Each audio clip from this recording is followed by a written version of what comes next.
Semua benda nak tiru dan ikut yang bukan Islam. Ni dia main pula budaya prank orang.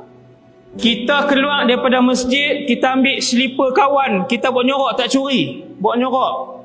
1 minit aja. Kawan kita keluar, tengok slipper dia tak ada. Lepas minit kita buat main kat dia, kita kata melawak, hukumnya haram. Hari ni punya prank lebih teruk daripada tu. Dia ambil telur, dia bubuh atas kepala kawan dia. Dia kata prank. Kawan tu pakai baju nak masuk kelas dah. Yang kawan ni dah mandi, dah tukar baju, dia pun tak ada punca. Tak ada punca. Sampai kepada satu tahap kita tengok prank yang ada dalam YouTube, yang ada dalam banyak negara, sehingga sebahagian melibatkan nyawa dan keselamatan. Prank.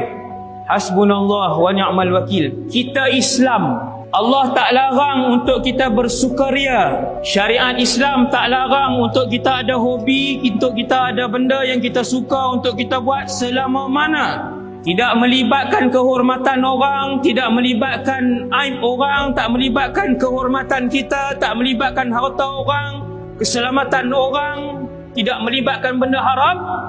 Tindak tanduk kita, perbuatan kita, tengok Islam, apa yang Islam ajar. Kalau tak bercanggah dengan Islam, dibenarkan oleh Islam.